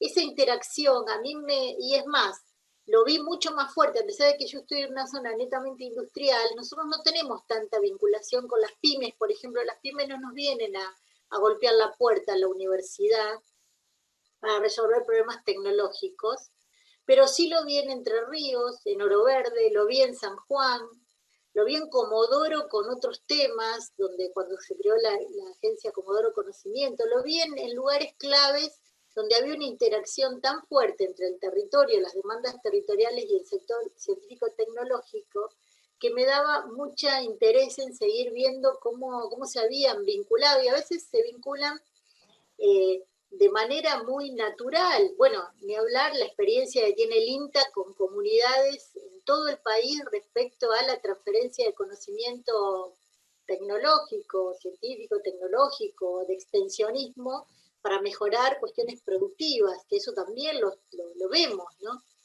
Entonces, yo creo que nosotros seguimos siendo un país, o tenemos una gestión algo muy casuístico, vemos casos, este caso, tal vez, no sé si, yo no soy una estudiosa para ver lo que el compañero decía, un modelo de que lo que pueda ser replicado, pueda ser adoptado en este país, porque también correríamos el riesgo, como dice Alejandra, de tomar modelos que no van con nuestro contexto, pero sí veo cosas muy interesantes que tienen su propia impronta, han tenido su propio tiempo de maduración. Lo que no me parece que acompaña, y todavía no sé si eso ojalá pase con el plan, porque para mí el plan a lo que tiene que aspirar es, una vez que esté resuelto, consensuado, establecido y bueno, acordado con todos los actores, es después tener un buen sistema para financiar lo que ahí se ve como oportunidades. Eso es importante, porque me acuerdo una vez que vino a vernos al ministerio Bussi, en ese momento todavía era intendente de Comodoro. Y ellos tenían, en ese momento creo que tenían en mente algo de energías renovables que después hicieron, a ver cuál podía ser, cómo los podíamos acompañar desde el ministerio con un proyecto estratégico que tenían para la zona. Y nosotros, unos compañeros de la agencia, los mandamos, les cantamos todos los instrumentos. El FONARSEC, el FONTAR, esto, el otro, la convocatoria, y él nos miró y me dijo, siempre me acuerdo, me dice, ¿qué país berreta que somos? Me dijo, así, de golpe. Y yo lo miré y dije, ¿por qué? Me dice, porque esto necesita una inversión pública. No me mandes a concursar por fondos que tengo que formar, tengo para pasar por esa ventana del instrumento que es así, tengo que transformarme en un consorcio asociativo que tenga esto y esta otra característica, y tengo que ir necesitamos inversión, me dijo. Por supuesto que nosotros en la agencia no teníamos más que concursos concursos plata en formato fondos concursables. Lo que vino a hacer la pandemia fue que un poco se forzó ese formato y se empezó a disponer de recursos para lo que el país necesitaba. ¿Qué era lo que necesitamos nosotros? Si nosotros, bueno, yo no la voy a repetir, pero estudien la historia del INVAP. ¿Por qué el INVAP tiene el recorrido de la mano del Estado haciendo inversiones, tomando decisiones de contratarle tal o cual cosa y apoyar tal o cual desarrollo? Eso es una decisión de política pública. Imagínense si el INVAP, la primera cosa que quiere desarrollar es, bueno, ahora tienen que ir a concursar al FONTAR a ver si sacan 300.000, no sé, digo cualquiera. Entonces, hay decisiones que pueden ir por formato de fondos públicos concursables y hay otros que necesitan inversiones. Y los grandes proyectos nacionales, creo que alguien dijo cuáles son los grandes proyectos nacionales, un plan quinquenal de grandes proyectos nacionales, es inversión. Inversión, y es un juego, es un riesgo que tiene que asumir el Estado, que se puede equivocar, ¿eh? Yo me acuerdo que siempre decíamos lo mismo, incluso el Estado puede hacer inversión de riesgo en innovación para tecnologías nacionales, incluso a riesgo de equivocarse, porque la innovación es riesgo. Y ahí sí con fuertes articulaciones, incluso con articulaciones del sector científico, productivo, regionales. Tampoco nosotros somos un país que ha sabido, no me voy a explayar en esto porque no sé, hacer una buena articulación regional a nivel de América del Sur, estoy hablando, para hacer desarrollos importantes. O por lo menos yo no sé, Alejandra, a lo mejor digo, no lo veo yo, que hayamos conveniado con Brasil o Uruguay o algo que sea beneficioso para el Mercosur. Entonces, me parece que tenemos un gran camino por recorrer. Creo que lo más importante, o cosas tan importantes como las que se están formando ustedes, es desarrollar capacidades que tengan visión, que tengan manejo técnico, pero además que tengan visión y que asuman riesgos y que sepan que el riesgo es parte de la gestión. Mucho más, no sé. Gaby, pero- solo haría una aclaración que es Bussi el bueno. Es Martín Bussi. Martín No, Bussi, sí. no el represor tucumano, claro. No, Estaba en Martín. Tucumán igual. Martín. No, Martín, que en ese momento, que después fue también fue bueno más o menos, pero en ese momento era joven, era muy joven y era Intendente Comodoro. de Comodoro, sí. Martín, Ah, buen tipo. no, buen tipo, sí. Sí. Ahí quería, justo has tocado vos el tema de INVAP, Gabriela. Sí. Lo veníamos hablando en todas las investigaciones anteriores, perdonen que insista, es como dice el compañero, falta la estrategia política nacional. ¿Hacia dónde queremos ir? Todos tiramos el carro y el mismo carro. Si la política de defensa del ejército, si la política de energía nuclear, si la política territorial, si la política de alimento no va en la misma dirección y dice en qué tiene que gestionar la administración y la ciencia y tecnología. Porque vos inclusive hablas del INVAP y hablas de San Juan. San Juan, que yo conozco los laboratorios de San Juan, pues soy ingeniero electricista, tiene SAPEM, tiene mucha SAPEM, como tiene San Luis, como tiene Catamarca. Eso tiene política de riego, tarifas de riego para los regantes, porque son zonas secas, donde hacen aceitunas, donde hacen vinos. Si vos no tienes SAPEM, donde la provincia necesita de una universidad y le dice qué quiero investigar, laboratorios de alta tensión, como la tienen, como te digo, San Luis y las grandes provincias, es una complementación de Estado y universidad. Entonces, ahí no estamos, como dijo en la vez pasada, estudiando la literatura medieval. Necesitamos saber qué tenemos que investigar. Como dices vos, así creamos las fabricaciones militares, las fabricaciones de barcos, la energía nuclear, Balseiro, el INVAP. Todas esas nacieron de la mano del Estado. El Estado es el que tiene que generar conocimiento e investigación.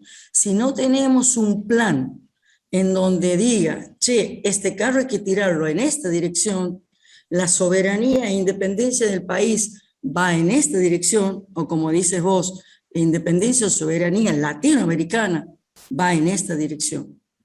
Entonces, si uno tira para la deforestación, el otro tira para la energía nuclear y el otro tira para la literatura medieval, y bueno, y la verdad que un caballo tirado hacia ambos lados, hacia muchos lados, termina como Tupac Amaru, ¿no? Descuartizado. Por favor, necesitamos un Estado nacional tironeando para el mismo lado. Necesitamos, porque vos ves que el ejército está como desorientado, ¿no? Por lo que ha pasado en Perú, por lo que ha pasado en Bolivia, por lo que nos ha pasado a nosotros en los golpes de Estado.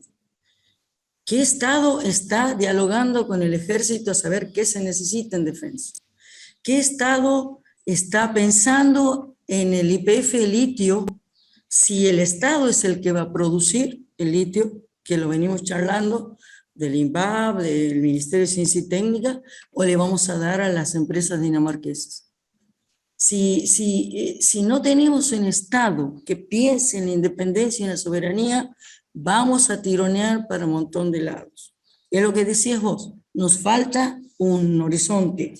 Y porque vos inclusive has contado, yo como ingeniera vivo esa experiencia, si no entendemos la extensión de la universitaria como una complementación de Estado por la universidad pública, es el Estado. Y la investigación donde el conocimiento se produce en la estructura productiva. Ahí se genera el conocimiento y la innovación. Los ingenieros estamos en las empresas, vemos las necesidades, vemos la necesidad de investigación, como dices vos, en los límites de la investigación, de la innovación, que es el auto eléctrico, que es la robótica, que es etcétera. Y eso nosotros llevamos a la universidad las necesidades de la producción y del desarrollo. Entonces los investigadores que están, vuelvo, y no quiero ofender a nadie, están en una oficinita pensando en qué ocupar sus horas de investigación, en qué ocupar el dinero que tiene ciencia y técnica para fomentar la investigación. Necesitamos trabajar como un sistema.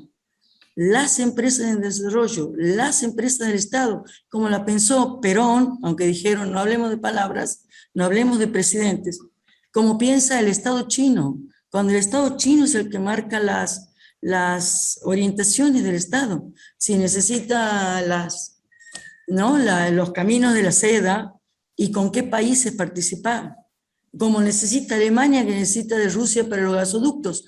El Estado es el que tiene que planificar y la universidad es el Estado. ¿Sí? Bueno, eso era mi aporte. Bueno, muchas gracias, Marta. Yo quería también hacer un comentario, bueno, comparto todo Sí, lo que vienen diciendo, trataré de ser breve por los tiempos, ¿no? Pero digo, la necesidad de una visión política de país, un proyecto de desarrollo, aun cuando luego las acciones, la implementación de algunos instrumentos o políticas parecieran que no tienen los resultados esperados o que incluso pueden fracasar, y yo pensando en los orígenes de la política nuclear, y si uno se refiere, ¿no?, al proyecto Huemul y a esa primera experiencia que tuvo Perón, uno podría decir, bueno, eso fue un fracaso, pero digo, después fue en realidad la base, digo un fracaso, ¿no?, en la intervención de Richard y ese primer momento, pero luego fue la base para el desarrollo del Instituto Balseiro, digo, como por ahí la mirada del mediano y largo plazo me parece que es importante, ¿no? Retomando esto que decía recién Gabriela, de que a veces también puede implicar como tomar un riesgo o cierto arrojo, o aún equivocarse, digo entre comillas, con las decisiones que se tomen en esta materia. Por supuesto, no quita eso que siempre hay que trabajar responsablemente y seriamente con los recursos, ¿no?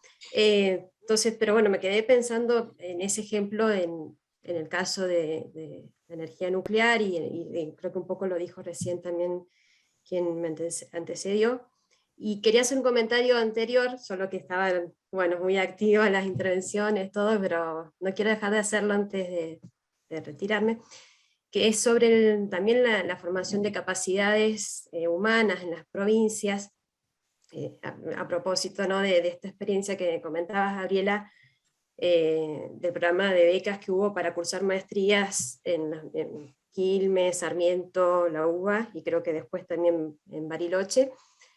Bueno, en mi caso yo participé de ese programa y yo pude hacer la maestría en Quilmes. Conozco muchas colegas, digamos, o personas de acá de la universidad. Yo soy de Cuyo, de Mendoza, que también lo hicieron. Es cierto que en algunos casos pasó esto que vos mencionaste, ¿no?, que terminaron en Buenos Aires, pero creo que en la mayoría de los casos no, como que estamos en las provincias, y que independientemente de, digamos, incluso a veces no recibiendo, porque uno de los temas que yo me acuerdo que se planteaba era que costaba después como finalizar los tramos de maestría, ¿no? Pero aún el hecho de cursar y tener esa experiencia, creo que es un valor no solamente por lo que pueda aportar a nivel de tesis, de poder incorporarse en alguna estructura provincial, que en el caso de Mendoza, recién a fines del año pasado se aprobó la creación de una agencia, o sea, no existía ese espacio en la provincia, entonces fundamentalmente quienes aprovechábamos el programa de formación de recursos humanos del MINSI, todos éramos personas que trabajamos en la universidad, en la gestión, y que bueno, estábamos con el tema activado, y este tipo de digamos, la posibilidad de viajar y cursar presencialmente en Quilmes, en mi caso, permitió, digamos, como adquirir herramientas y en concretas, teóricas y prácticas para aplicarlas después en el lugar de origen, ¿no? Creo que también, o sea, no solamente, digo, y los trabajos de tesis, de maestría, creo que también aportan, ¿no?, a pensar las provincias, a pensar los sistemas o los complejos, si se quiere, de instituciones que están en los territorios, como decías vos recién, poder pensarlo como integralmente, o como sistemas, o aún una institución compleja como son las universidades. Creo que aporta mucho ahí, pero también me parece que aporta el hecho de que vayamos desde las provincias, que estemos allá presentes también discutiendo y aportando y llevando las realidades más territoriales que hay en cada lugar, ¿no? Yo creo que de algún modo la participación nuestra en esos cursos de maestría también era un aporte hacia la maestría, ¿no? De tener como, bueno, situaciones muy heterogéneas, distintas y todo eso, pero como que moviliza y mete en la discusión esto que apareció tanto en este rato que estamos compartiendo, que es el tema de la federalización. Si esas maestrías las cursan todas personas que viven en Buenos Aires, bueno, como que quizás no parezca tanto, ¿no? Desde ese punto de vista también me pareció, me parece importante. No sé si se mantiene todavía esa línea de formación, pero creo que es muy buena, más allá de que puede ocurrir que sí, que algunos se queden viviendo por allá. No, lo que pasó, perdóname Lucrecia, es que se abrió después, porque al principio era solo para personas que trabajaban en estructuras provinciales. Uh-huh. Después se abrió a que podían participar personas que venían de la universidad, por ejemplo. Las primeras 2 cohortes, 3 cohortes que se hicieron, fueron las que tuvieron ese inconveniente. No, esas personas no venían para mí es re importante lo que pasaba en las maestrías con ustedes, seguro, porque yo tuve muchas alumnas y alumnos de las provincias y tuvimos discusiones y tuvimos intercambios muy importantes. No sé si no sé si ese programa sigue, porque tenía un costo muy alto, tuvo muchos inconvenientes operativos, no se les pagaba. Eso Gaby, en realidad fue después suplantado a partir de, y conviene que nuestros estudiantes y estudiantas de este ciclo abreven en lo que tiene que ver con el FONARSEC, porque a partir del 2008, cuando se crean los GTEC, es a partir de haber analizado esta experiencia que sirvió para generar cuadros de gestión importante, aún en las 3 maestrías que por entonces existían, que eran de distintas vertientes, ¿sí? Porque la de Quilmes que vos mencionaste, Lucrecia, era Ciencia, Tecnología y Sociedad, la de Sarmiento es Maestría en Gestión de la CTI, y la de Buenos Aires que tenía en Política y Gestión. Todavía la de Río Negro no estaba.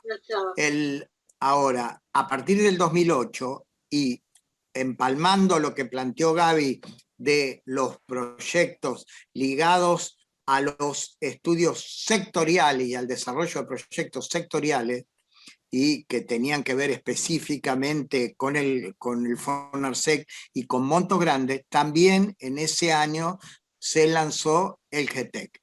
Y el GTEC, que es la especialización en gestión tecnológica, específicamente, ha generado más de 2.000 capacitados, de los cuales alrededor de 900 ya tienen TFI terminado, y que están en las 8 grandes regiones que se dividió el país, con 13 subsedes.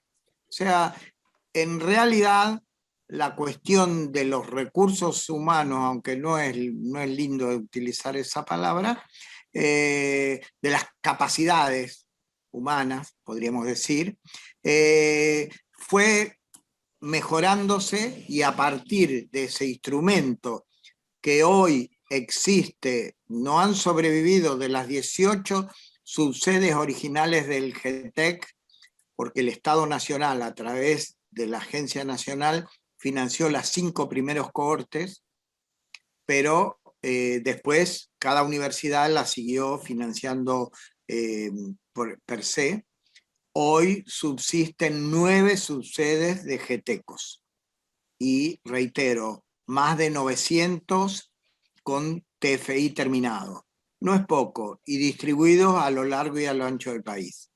En ese marco, bueno, Rubén, uno de nuestros colegas acá presentes, es un GTECO de UNSAM, así que y así tenemos varios. Yo quería también retomar, porque gracias, Gabriela, porque generaste todo un diálogo y unas preguntas y en el chat y un ida y vuelta, que como decía antes, es necesario que nuestros y nuestras estudiantes debatan, discutan y hagan planteos. Porque decimos, y yo coincido cuando Marcia dice la importancia del Estado, yo soy un estatista consuetudinario, sin embargo, solo eso no alcanza. En el mundo, si no hay inversión privada en I+D+I, no se puede resolver. Y yo les comenté hace un ratito, para pasar a la fase 3, en cuanto a las pruebas de la vacuna, se necesitan más o menos 200 millones de dólares. Y nosotros tenemos un país empobrecido, con una deuda de 47.500 millones de dólares solamente con el FMI, por 100 años. Imagínense, ¿de dónde lo sacamos? Bueno, un gestor tecnológico tiene que contemplar esa contextualización y tiene que analizar eso. Aún, por supuesto, entendiendo la importancia profunda del Estado con una participación plena, porque para poder obtener los mínimos consensos que se necesitan para eso, necesitamos tener legitimidad en eso. Y eso no se resuelve solamente con la CTI. Eso se resuelve en septiembre y en noviembre en democracia. Porque pensemos, y ustedes como gestores y gestoras, que cuáles son los mínimos consensos que existen incluso sobre el sistema de innovación. Y ni pensar eso, sobre el proyecto de desarrollo.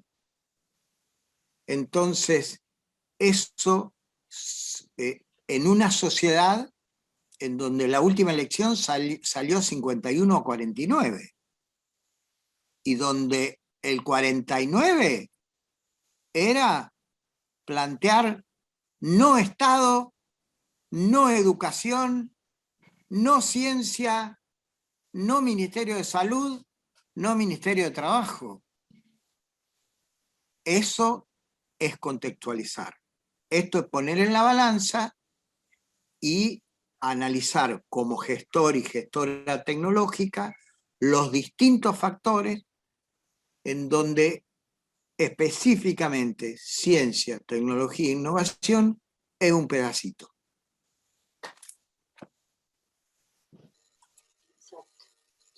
Sí, yo quería agregar respecto a la inversión privada, Oscar, que yo coincido, digo, en este momento si uno hace un análisis de la política y yo tengo que mirar indicadores de la política científica tecnológica o la política de desarrollo basada en conocimiento,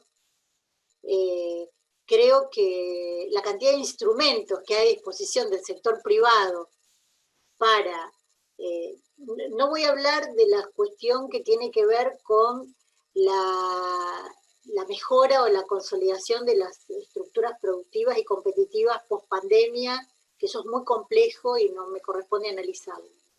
Pero solo para analizar la cantidad de instrumentos promocionales que ha sacado el Estado para la economía del conocimiento, las pymes, los emprendedores y emprendedoras, la promoción de la ciencia y la tecnología, las articulaciones, proyectos asociativos, es tremendo. Creo que han duplicado incluso la última gestión, estando el Ministerio de Ciencia y Tecnología vigente. Entonces, claramente el Estado está diciendo que invierte junto al privado, es decir, ahora, además de otros instrumentos que hay puestos a disposición, como bien contaba Marcia, el tema de la SAPEM, que yo también creo que las SAPEM, las sociedades con participación mayoritaria del Estado, son un instrumento poderosísimo, sobre todo lo he visto funcionando en las provincias, acá en Zárate tenemos 2, también, en donde el sector privado y el sector público, más las universidades, se unen para resolver problemas, para servicios públicos, obras, innovaciones, tecnologías. Entonces me parece que hoy tenemos un Estado activo de inversión, un Estado que además le cuesta, digamos, todo el peso que va poniendo, es un peso que tiene que sacarle a otro tema, ¿no? Porque tenemos pobreza, tenemos que resolver problemas de poblaciones vulnerables, el problema del hambre. Entonces me parece que es verdad lo que dice Oscar, que sin la inversión del sector privado tampoco es posible alcanzar niveles de desarrollo tecnológico deseables, digamos, y que sean más que nada distributivos, digamos, a los que todos podamos alcanzar, ¿no?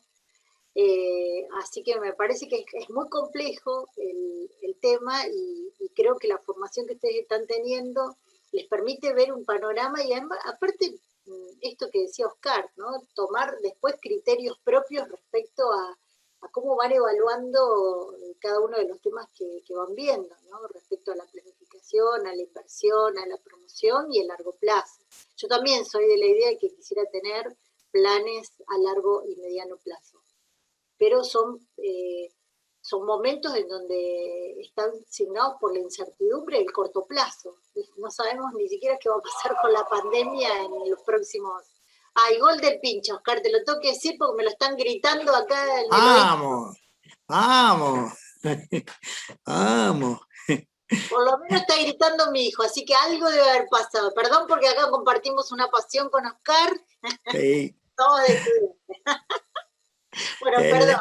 Quería acompañarte con esto y realmente agradecerles, porque me encanta, ya les digo, me encanta discutir estos temas, más que nada me hacen pensar y volver a leer y volver a reflexionar sobre esto que me pasa a mí el día a día como gestora también, ¿no? Y ahí Marcelo dice el tema que el privado invierte cuando el riesgo lo asume el Estado. Nosotros le hemos sugerido la lectura de Mariana Mazzucato, y Mariana, recuerden, con el Estado Emprendedor y el estudio, y ella es asesora del gobierno de Estados Unidos, del gobierno de Inglaterra y del gobierno de Alemania. Y en realidad sí, las inversiones de riesgo primarias las hace todo el Estado. En esos estados, como los curas te dicen, haz lo que yo digo, pero no lo que yo hago. Y ellos son también, bueno, y después, rápidamente y con inversión privada, pensemos en lo que hizo Estados Unidos, ¿sí? Y Rusia con las vacunas. Rápidamente, uno con ADN y la otra con ARN virósico, como le llaman, rápidamente los estados habían hecho las primeras inversiones, y después, en el caso de Estados Unidos, una empresa privada, y puso toda la tarasca y la obtuvieron rápidamente, y después el Estado se encarga de venderlo, y el problema son los cipayos nuestros que hacen propaganda para vender esa vacuna, pero ese es otro tema.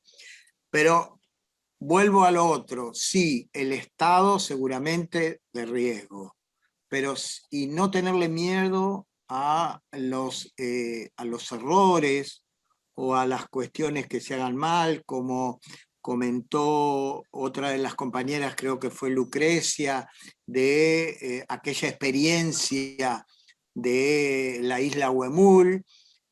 Pensemos que el Estado francés invirtió miles de millones de euros en el Concorde y que fue una I+D+I fracasada. Y sí, no siempre dan resultados los proyectos, aunque sean grandilocuentes y aunque sean puestos la plata por el Estado. Bueno, seguramente, como bien dijo Lucrecia, en nuestro país eso lo revertimos rápidamente cuando en el 50 se crea la CONEA y después ha habido mínimas continuidades y consensos en respecto a la ingeniería nuclear. ¿Sí? Pero bueno, Gaby, te agradecemos fuertemente, Bueno, siempre gracias es a un ustedes. gusto